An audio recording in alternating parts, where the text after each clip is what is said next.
She married him to save her dying son, never knowing the man in the wheelchair was once a world-famous surgeon hiding from his past. But when she finds the locked room, the surgical sketches, and the truth he buried, she realizes this marriage was never just a deal. It was a secret waiting to shatter everything.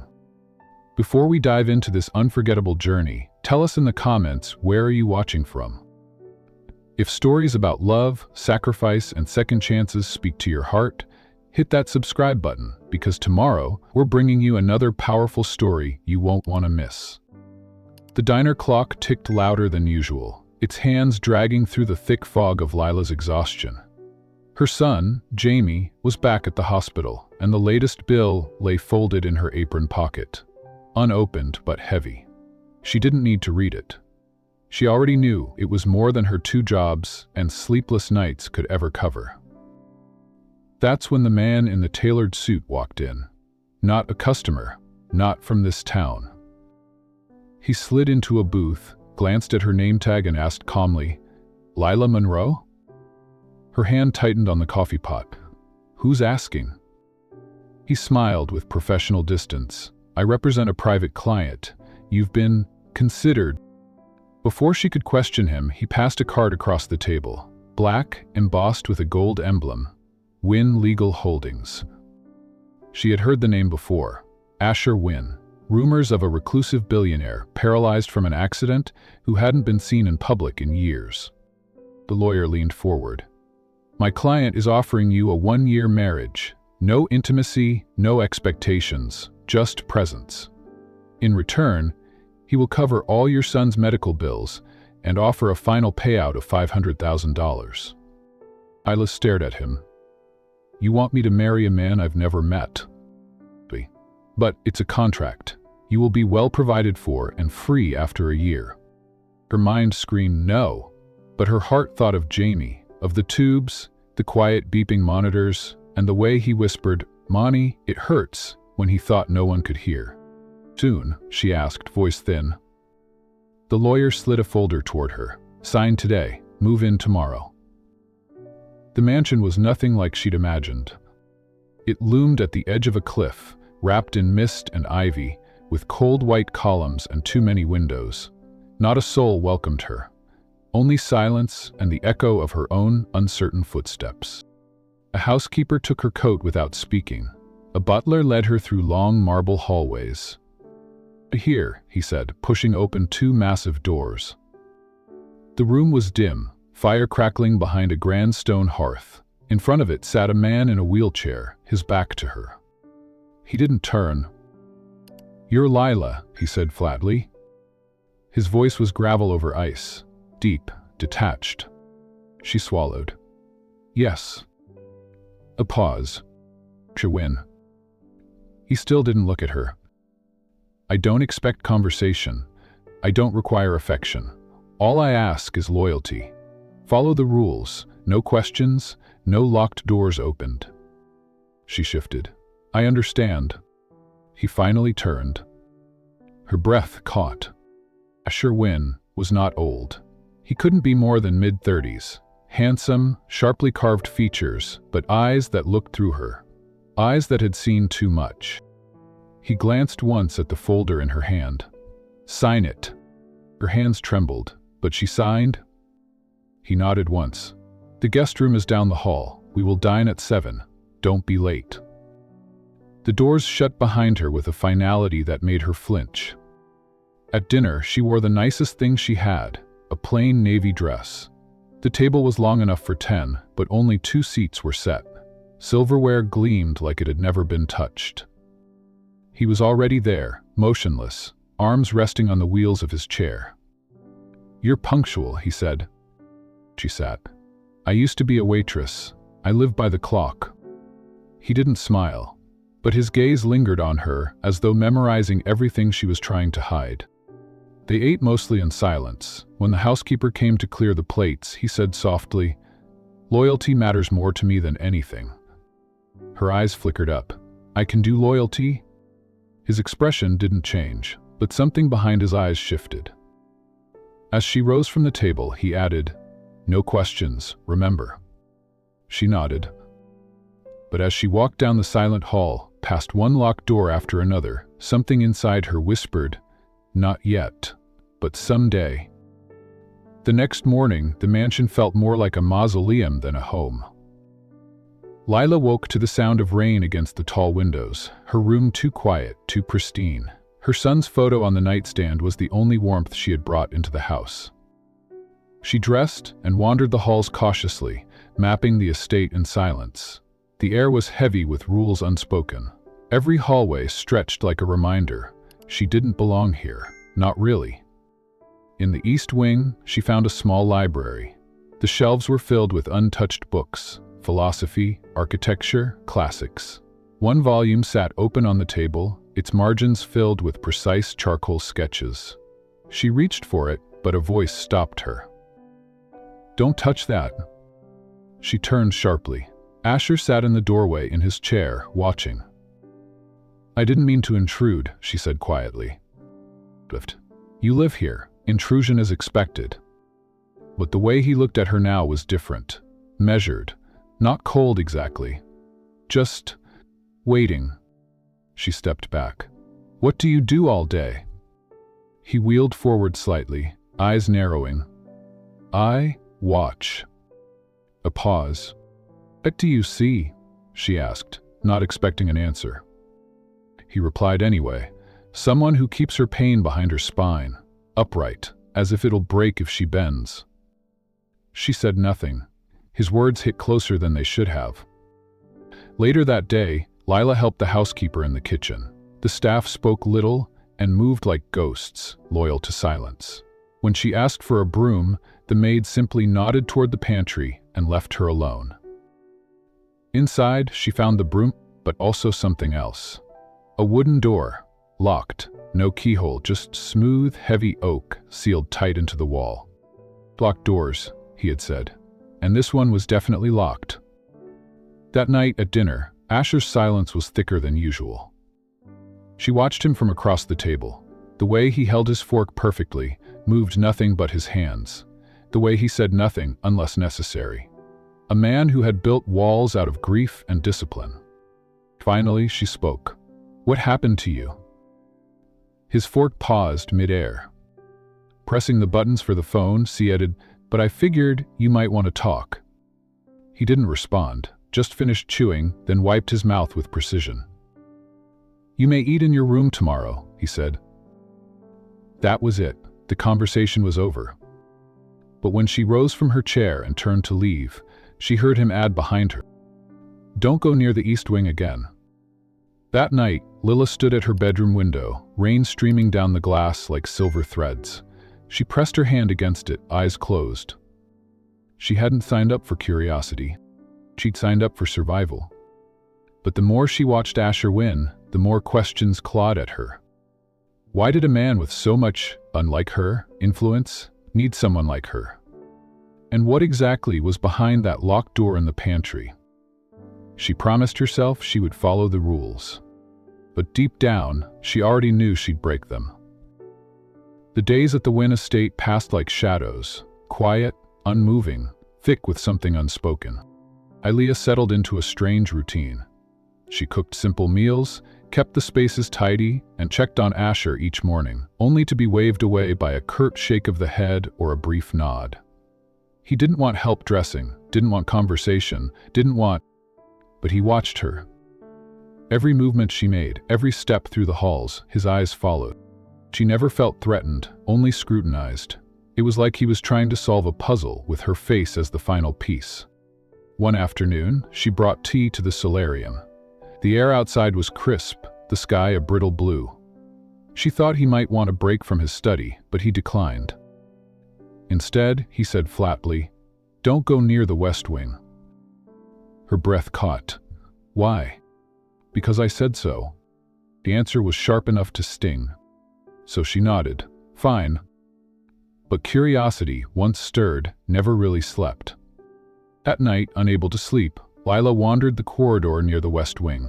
The silence felt heavier here, the walls darker. She paused outside a heavy black door, different from the others. Ornate frame, brass handle dulled with age. Then, softly at music. piano, just a few chords, halting, hesitant, as if someone were trying to remember. She leaned in closer. But the second her fingers brushed the doorknob, the music stopped. The silence after was louder than any sound. She turned the knob. Lock. She stepped back, heart pounding. Something about the way the notes had trembled. It wasn't just music. It was memory. The next morning, Asher was already in the garden by the time she brought breakfast to the table.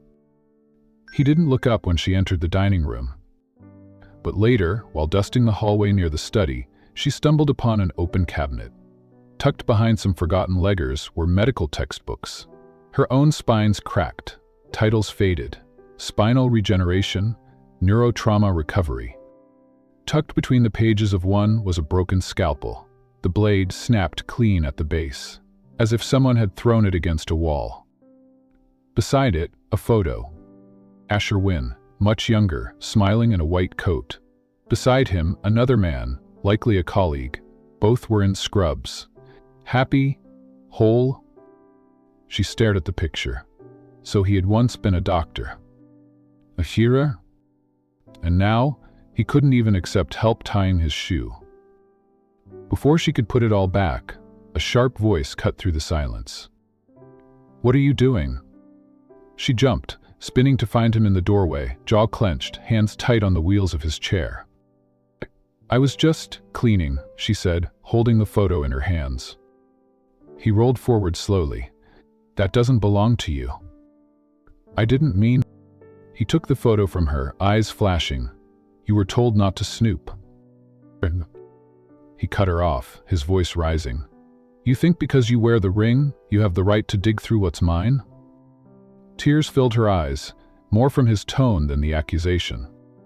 But when she blinked, trying not to let them fall, something in him shifted. His voice lowered. "Don't cry," he said gruffly. "Just don't try to fix me." She looked at him, really looked. His pain wasn't just in his legs. It lived in every part of him. She whispered, "I wasn't trying to fix you, I was trying to understand." He said nothing. But for once, he didn't wheel away. The next morning, the air in the estate felt changed, tense but not hostile. Asher didn't mention the photo or the scalpel again. He simply accepted his coffee in silence and disappeared into his study. Lila, shaken but not deterred, focused on her duties. Yet the image of young Asher in that white coat haunted her. Something about that smile, open, full of purpose, didn't match the man in the chair today. Later that afternoon, she found herself in the greenhouse behind the estate. It was overgrown but charming, the glass roof casting fractured sunlight onto wild vines and forgotten orchids. She wasn't surprised when she heard the squeak of wheels behind her. Asher had followed her. "I didn't know anyone even came here," she said softly, brushing dirt from her fingers. "I built it," he murmured. She turned to him. "It was supposed to be for someone else," he added, "but they didn't stay long enough to see it bloom." She knelt beside a broken planter. Why not bring it back to life? His gaze stayed on her hands, then lifted, because things don't grow where you've buried too much. They fell into quiet work. She handed him a trowel. He surprised her by taking it. As they worked side by side, their hands brushed, once, then again. The third time, he didn't pull away. That evening, the kitchen smelled of fresh basil and garlic. Lila had made pasta, her son's favorite, even though he wasn't there. She set 2 plates and sat across from Asher. He didn't speak, but he ate every bite. After dinner, she offered him a glass of wine. He declined with a shake of the head, but stayed seated longer than usual.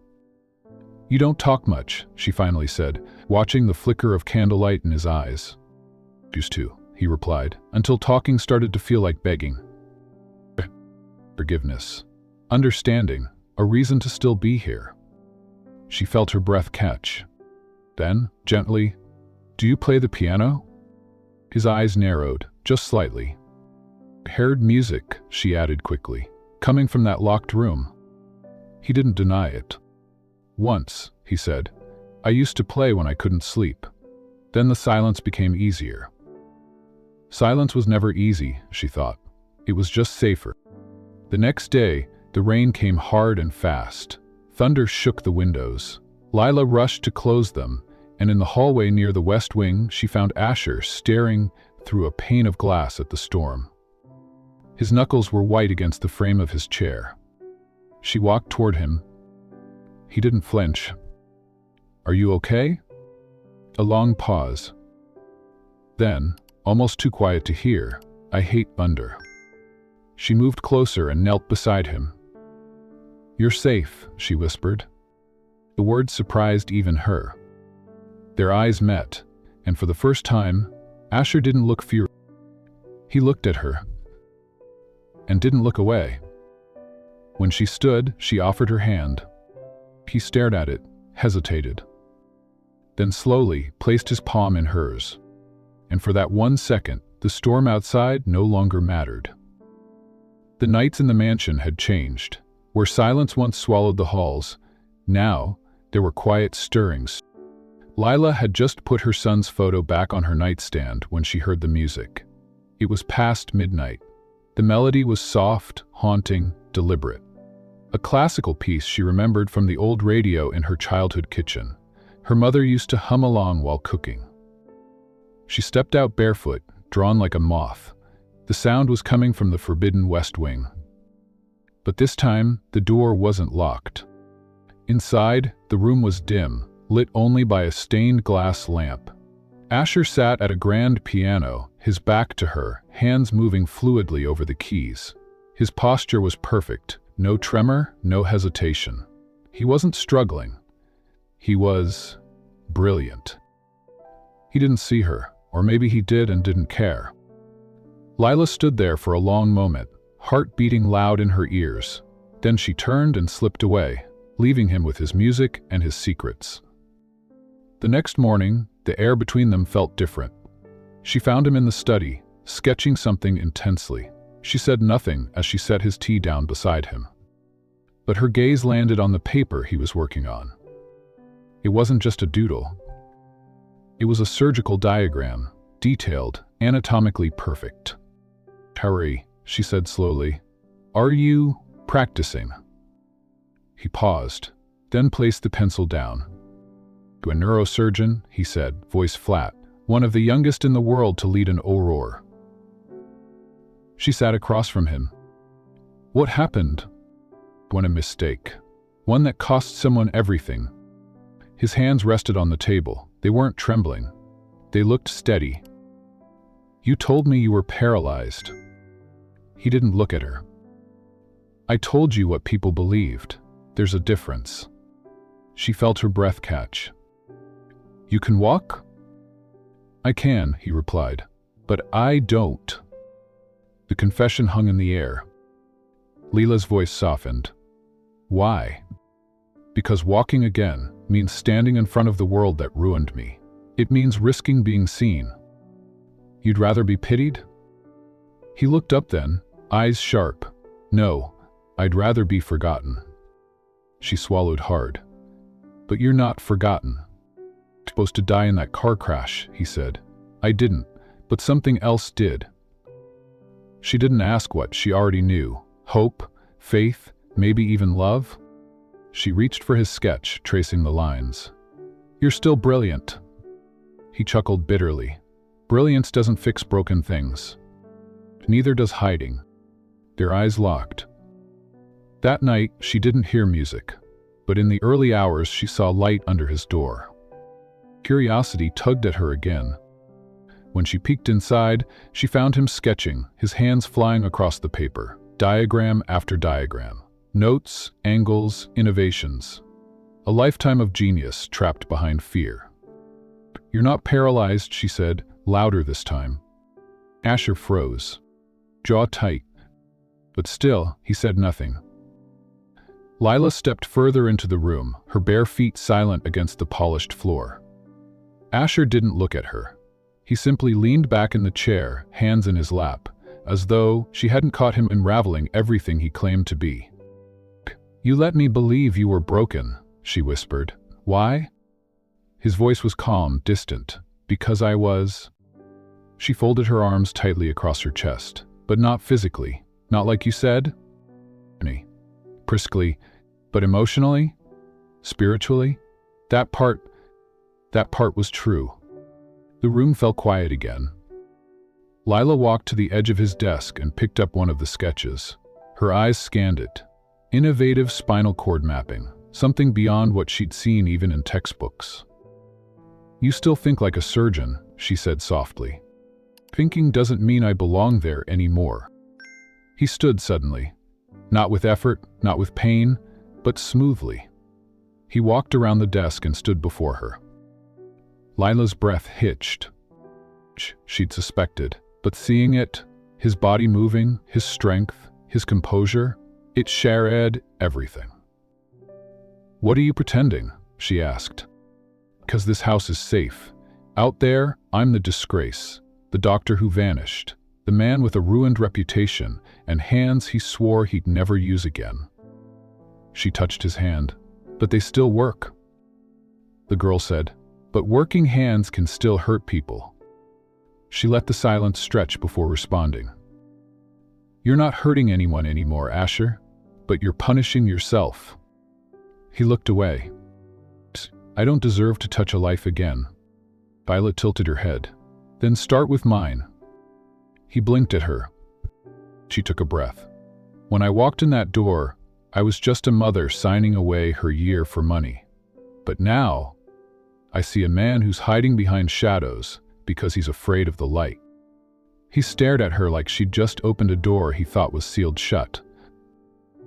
I don't want your secrets, she said. I want your truth. She sat back down, slowly, like the weight of her words was heavier than any injury. Play the piano because it reminds me I still feel something, he murmured. I sketch because it's the only place I can be honest. But I haven't let anyone see me, really see me, in a long time. And start now, she whispered. Their eyes locked again, this time not with tension, but with a quiet invitation. She reached out, her fingers grazing the edge of his. He didn't pull away. Their hands stayed there, trembling slightly, but connected. I'm scared, he said, voice barely audible, especially to himself. Patrick, I'm ready. Let's go get moved so we can start healing. Begin. He let out a slow, shaky breath. I never meant to lie to you, he said, but I didn't know how to be anything else. You don't have to be perfect, she said gently. You just have to be real. For a long moment, they said nothing, but in the stillness, something shifted. Something unspoken, fragile, and yet unbreakable. The mask had cracked, and behind it was a man reaching back. Lila hadn't meant to snoop. She had just been tidying the study, dusting around Asher's desk while he was out for his morning therapy. A folder had fallen behind a bookshelf, slipped deep into the shadows like a forgotten memory. Curiosity tugged at her like a thread she couldn't resist pulling. She knelt, reached behind the bookshelf, and retrieved the folder. The papers were brittle, yellowed at the corners. Headlines greeted her like ghosts. Top surgeon loses license after botched procedure. Dr. Asher Wynn, accused of medical negligence in high-stakes surgery. Her breath caught. The photo was unmistakable. Him, clean-shaven, confident, standing beside a hospital podium. But the story beneath it was chaos. A woman had died during a rare neural reconstruction surgery. The media had feasted on the scandal. The hospital had cut ties, and his fiancée, Juliet, had leaked internal emails to the press. Lila felt the weight of the folder press into her chest like a stone. This was the reason he hid. This was the reason behind the locked doors, the silence, the shadows. That night she confronted him. Asher was in the greenhouse, pruning a cluster of orchids with steady hands, hands that once held a scalpel. He lied to me, Isla said, the folder in her hands. He didn't flinch, I know. She opened it, spread the clippings on the bench beside them. Was any of it true? He stared at the paper, then at her. His eyes were tired, not angry, just old pain resurfacing. I didn't kill her, he said quietly, but I couldn't save her either. She folded her arms. You let the world believe you were paralyzed. I needed the world to forget me. Why don't you tell me? Because you were the first person who didn't look at me like a monster, he whispered. I didn't want to lose that. Silence settled between them, the kind that bruised the air. You weren't just hired, he added after a beat. You were recommended. Her eyebrows lifted. By who? I don't know. The agency didn't tell me. I only know the file came with urgency. Lila frowned. She hadn't thought much about how she got this job, only that she needed the money. The urgency, the precision of the contract. Later that night, she pulled out her own copy of the paperwork, searching for names she might have overlooked. One name jumped out, Evan Hale, listed as a former reference. Her heart stilled. Evan Hale wasn't just her past. He was the man who left her 6 years ago. The man who walked out the day she told him she was pregnant. And he was also the chief of surgery at the same hospital Asher had worked at. She drove to the hospital the next day. He was still there, older, but still arrogant. When she demanded answers, he shrugged. Figured he needed someone who could handle silence. You were good at being quiet, Lila. You set me up, she hissed. I gave you a chance. You needed money. He needed loyalty. She left the hospital shaking. Back at the estate, she found Asher sitting in the garden, sketching again. She stood there, arms crossed. The father of my son, was your colleague. He's the reason I'm here. He looked up, stunned. I didn't know, he said. I swear to you, I never wanted this to be about the past. Lila's voice cracked. Then what was it about? She stood slowly, took a step toward her. Finally seeing someone who didn't flinch when they looked at me. She turned away, blinking fast. Lila didn't sleep that night. Every time she closed her eyes, she saw Evan's smirk, heard his words, "You are good at being quiet." The arrogance, the manipulation, the confirmation that once again, someone had used her pain to fix someone else's mess. By morning, her chest was tight with confusion, anger, betrayal. She wandered the garden, trying to calm the storm in her head. But there he was, Asher, seated in his chair under the lemon tree, sketchbook in hand. His pencil moved carefully, as if each line was an apology. She stood in the gravel path, watching him. He looked up. Your car pulled in last night, he said quietly. I thought you might not come back. I almost didn't, she answered. He closed the sketchbook. Did you talk to him? She nodded. Evan knew exactly what he was doing. He handed me to you like I was a prescription. Asher's jaw clenched. I didn't know until recently, I swear. She stepped closer. Not if he disgraced your gesture. Then why didn't you tell me the moment you found out? I was afraid, he said. Afraid you'd see it as another betrayal, another manipulation. And maybe it was. Isla knelt beside him, her eyes searching his. Was I a project to you? He said. You were a person. The only one who ever sat beside me without looking away. Out. You let me sit there blind, she whispered. And that hurts more than anything. His voice trembled. I wanted to earn the right to tell you, but I was too late. Lila stood. You weren't too late, Asher. You just didn't choose honesty when it mattered. She turned to go. But he called after her, standing suddenly. No hesitation, no chair. Lila, wait. She froze. He was standing, fully, bound steady. Her heart raced. You're walking, she breathed. He nodded. I've been able to for a while, just not emotionally. She stepped back, overwhelmed. Wanted to be sure, he said, his voice desperate now. Sure that if I stood again, it wasn't just for me. It was for something real. She blinked away tears. You should have told me the truth about everything. I don't want to be someone you recover through, she said. I want to be someone you build with. He stepped forward, slowly, as if every inch of the distance between them held meaning. You are, he said, even now, especially now. but she shook her head, pulling back. "I need time."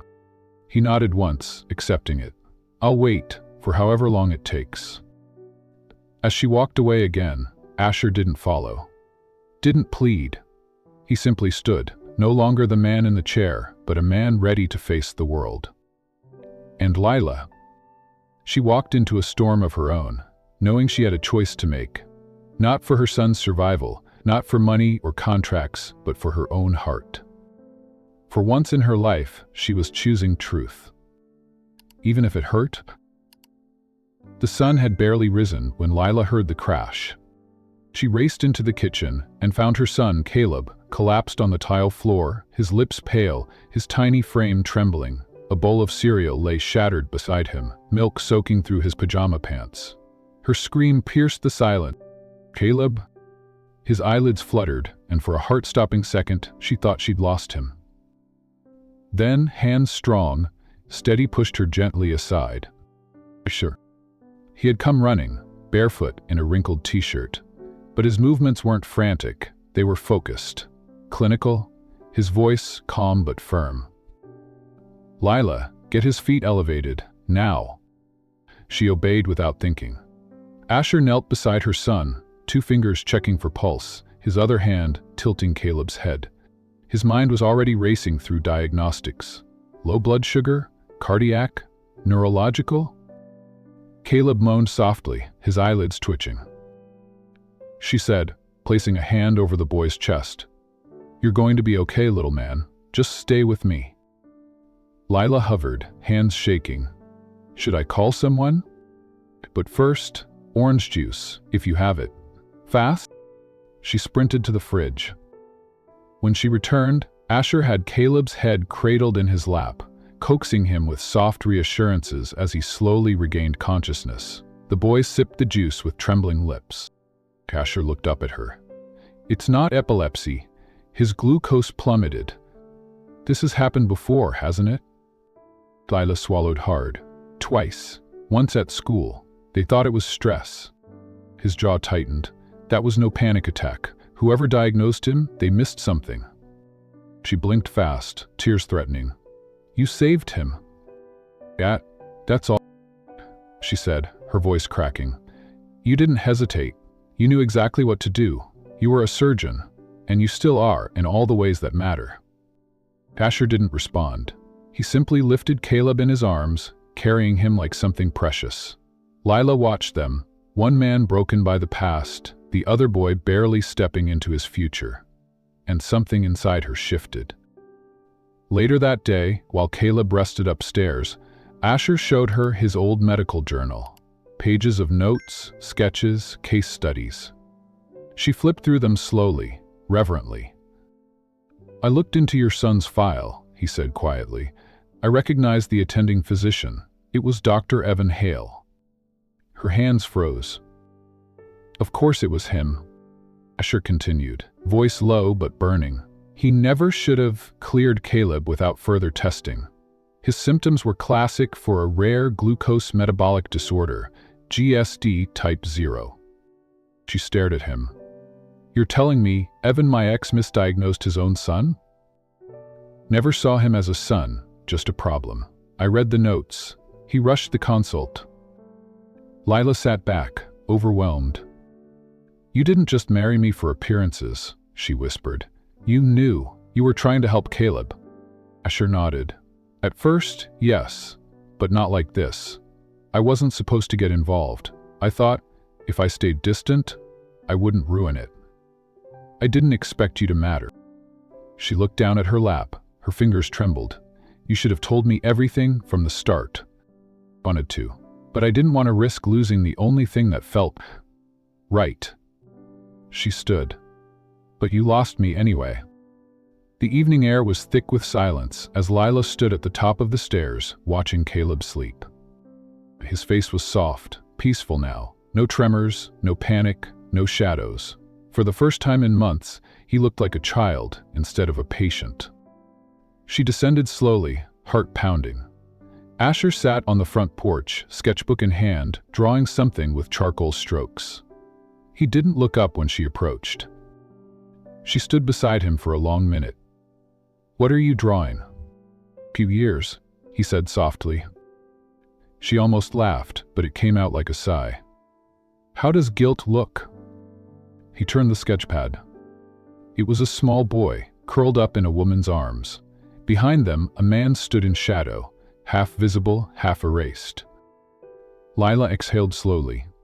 That's us. He nodded. I don't have the right to claim any of it, but I wanted to remember it before it's gone. She sat beside him.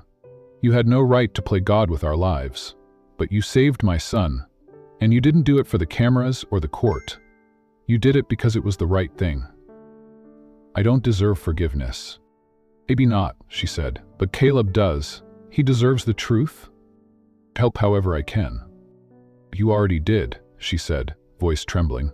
But I can't just pretend none of this happened. I can't love someone who builds walls before bridges. He met her eyes. Then let me tear them down. You have to start by telling your own story. All of it. Not to me. To the world. He looked away. You think anyone would believe me now? She touched his hand slightly. They won't. Until you believe it yourself. A long pause. The wind rustled the ivy along the stone railing. Hate me? He asked, barely audible. Do you? She whispered. I hate that I loved you before I knew who you really were. I know? I don't know, she said honestly. But I know you're not the man they painted in the papers. You're not the coward who faked weakness. You're the one who knelt on cold tile and saved my son's life. Asher lowered his head.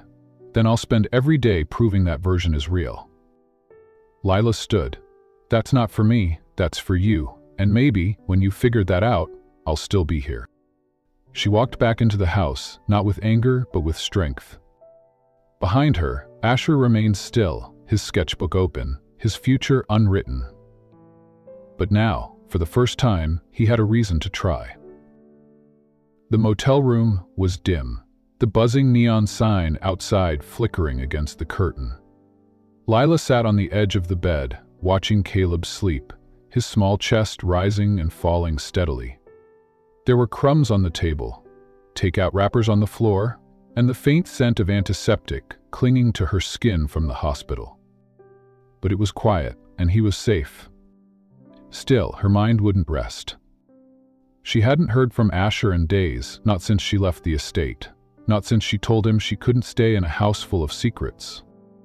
Then, that morning, the news came. She was watching TV in the lobby when the screen cut to a live broadcast. Controlled. Draking a hand through his hair twice sawed. Once disgraced neurosurgeon, made public appearance. The camera panned to a grand ballroom. Lights glittered above a sea of gowns and tuxedos. At the front, a podium. A logo for the National Misdiagnosis Awareness Foundation. Lila stood frozen. There he was. But he wasn't in the wheelchair. He was walking. Carefully, with a cane in one hand but standing tall. He wore a black tailored suit, hair combed, eyes focused, not haunted. The crowd rose to their feet, unsure whether to clap. The silence held for a breath. Then applause. Thunderous, rising, unstoppable. Asher waited until it quieted. Then he leaned into the microphone. Once believed that shame should bury you, that if you failed publicly, you should stay silent forever. A hush fell. She sighed, hurt me, she exclosed, and misdiagnosis kills children. Lila's chest tightened. Foundation, he continued, is for the ones who weren't heard, for the ones whose symptoms were dismissed, for the ones who couldn't speak up before it was too late. He took a pause, steadying himself. The cane trembled in his grip. I am not here to reclaim a title. I am not here for forgiveness. I am here because a woman I didn't deserve showed me what real courage looks like. Lila's breath caught. He scanned the audience, gaze searching, and found her. She had slipped in quietly, standing in the back in jeans and a hoodie, barely noticeable. Their eyes met. He didn't smile. He just nodded. Then he spoke again. Wounds heal. Others become a part of us, but we carry them, not to be broken, but to remind ourselves why we stand. The crowd rose again in applause. Cameras flashed, reporters took notes. But all Lila could see was him. The man who had once hidden behind shadows now stood in light. The cold night air outside the ballroom bit at her skin, but Lila didn't care. She stood beneath a street lamp, arms wrapped around herself, unsure if she was ready to face him again. Footsteps approached behind her. She didn't need to turn.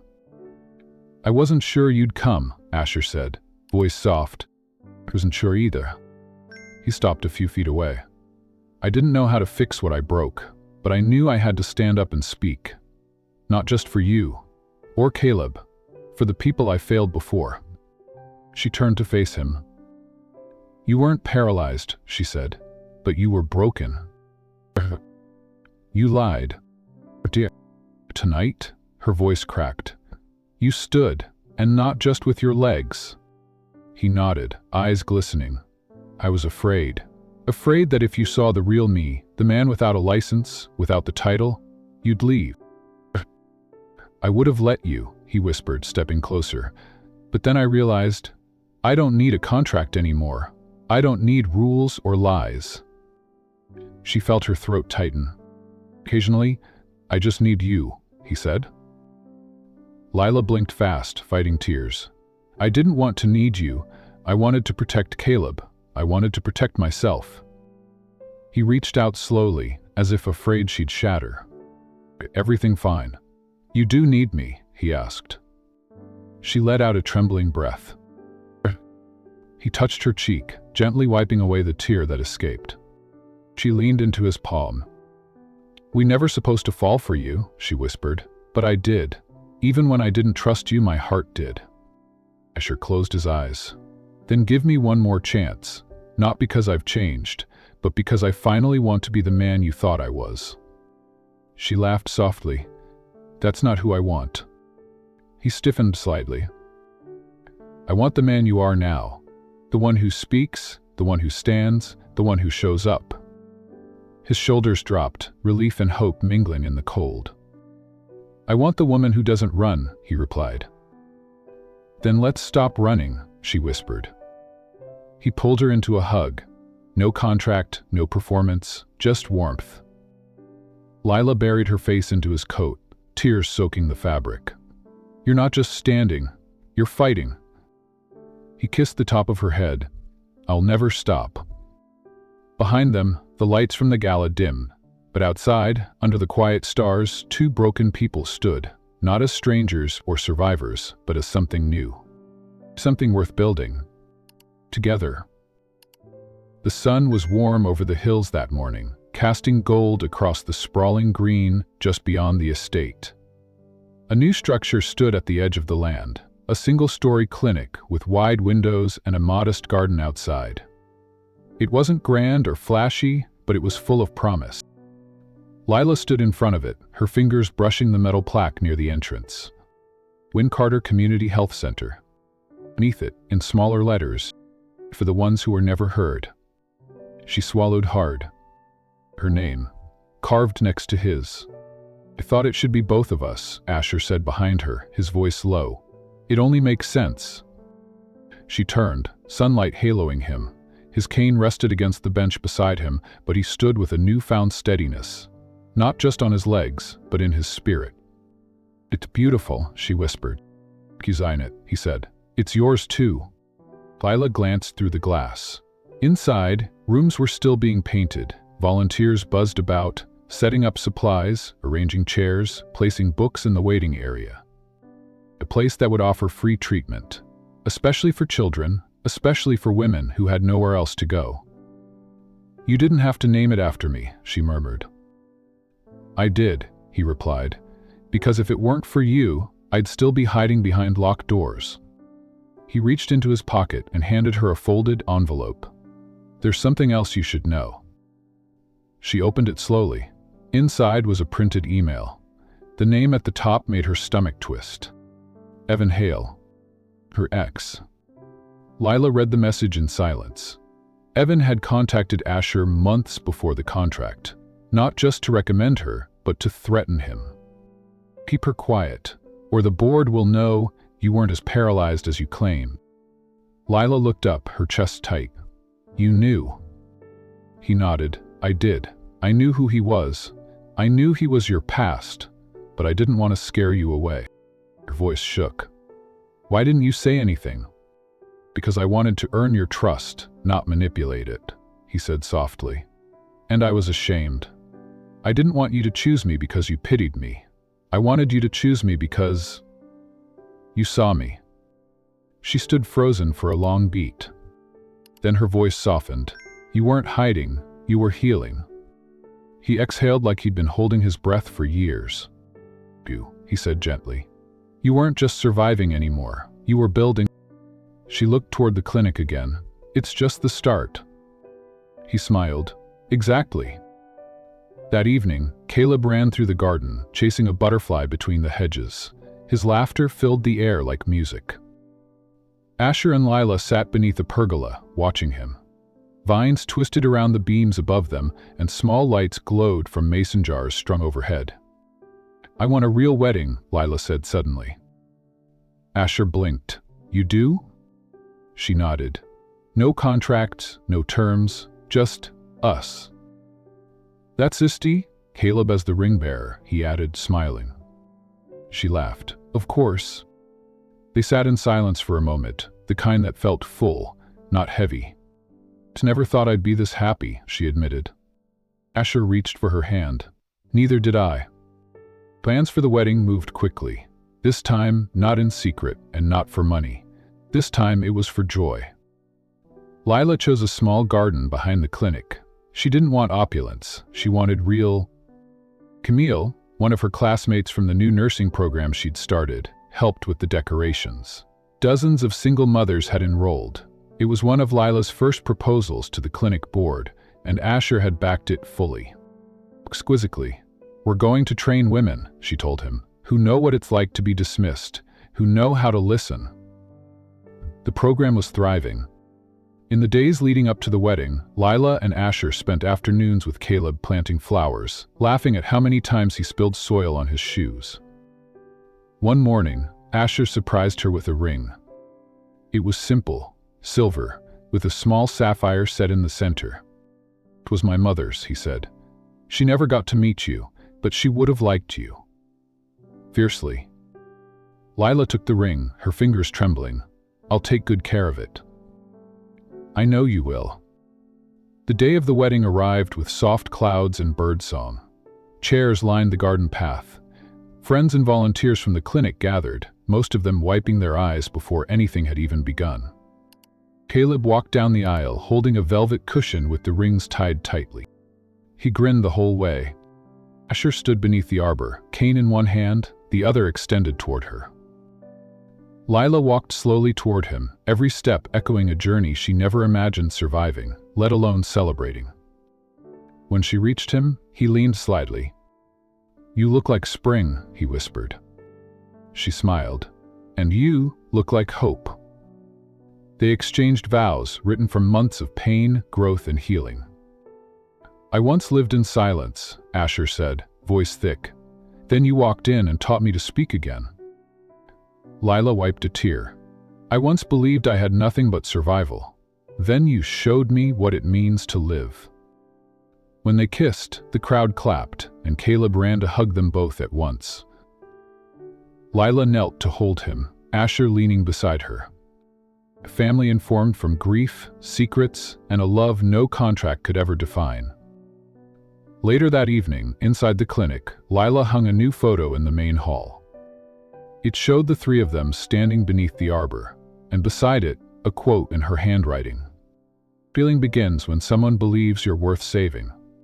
Asher stepped beside her, arm around her waist. "Ready for forever?" he asked. She nodded. "I was always ready. I just didn't know it." Outside, the wind stirred the garden. Light danced on the windows, and in that small, quiet place, truth finally had a home. The garden outside the clinic had never looked more alive. String lights twinkled like stars caught in the branches, casting golden halos on the rows of chairs filled with friends, staff, and patients. Children chased bubbles near the fountain, their laughter rising above soft classical music playing from hidden speakers. Lila stood beneath a canopy of white flowers, wearing a dress the color of morning light. Her hair curled down her back, pinned with tiny pearls, and her bouquet was a simple mix of wildflowers, her favorite. Asher stood across from her, no longer relying on his cane. His suit was tailored, his smile steady, his eyes soft with reverence. He looked at her like she was the answer to every question he had buried deep inside his heart. Their son Caleb stood proudly between them as the ring-bearer, grinning ear to ear, holding a small velvet box with shaking hands. Sure. Asher took Lila's hand.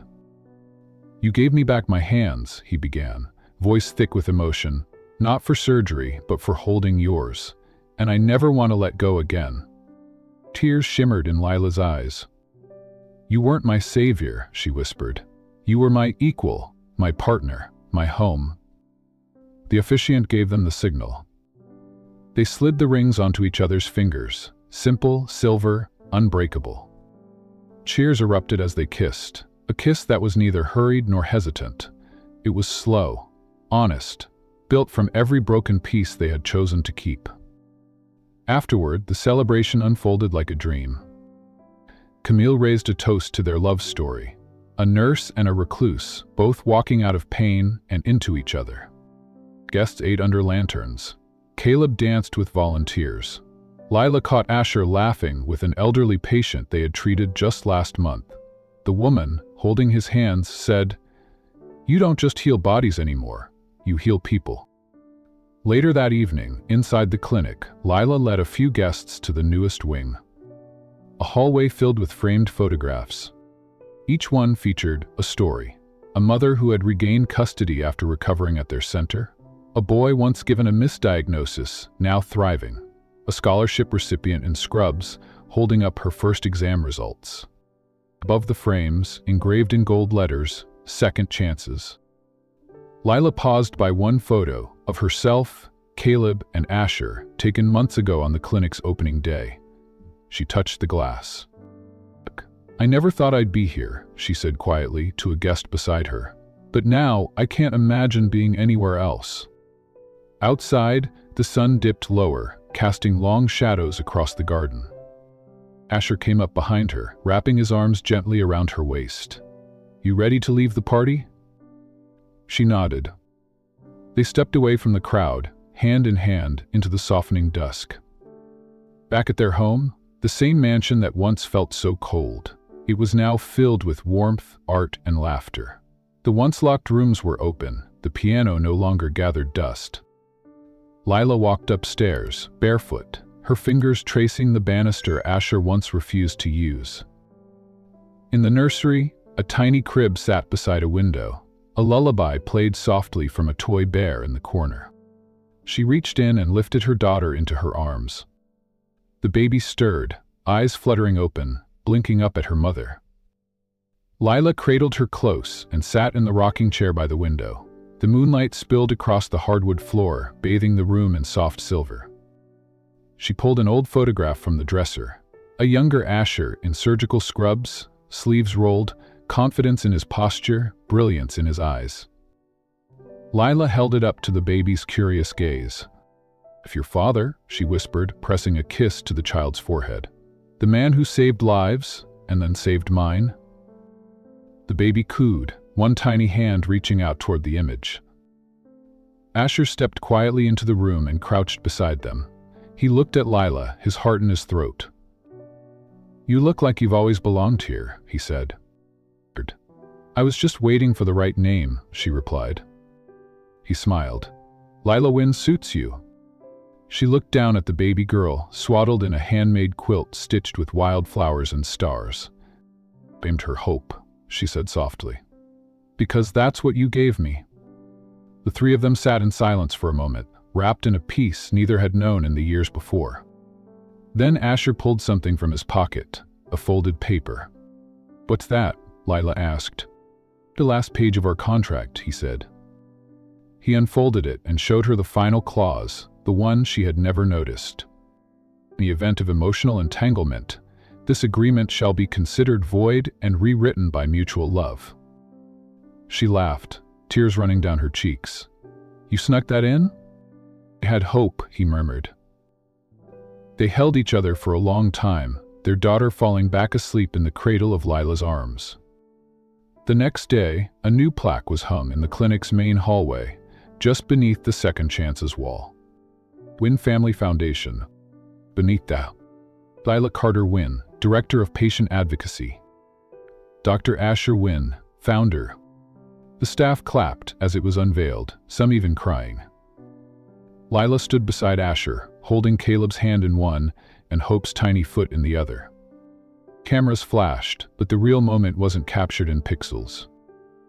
It was in the feeling, as if every mistake, every lie, every silence had brought them to this precise second. That night, as the clinic lights dimmed, Lila recorded a voice note for their foundation's website. She spoke softly but clearly. "Sometimes, the man behind the chair is the one who stands for you forever." She paused, then whispered the closing words into the mic. "No more secrets, just us." The screen faded to black. And somewhere in the quiet corners of a world that had nearly broken them, love had the final word.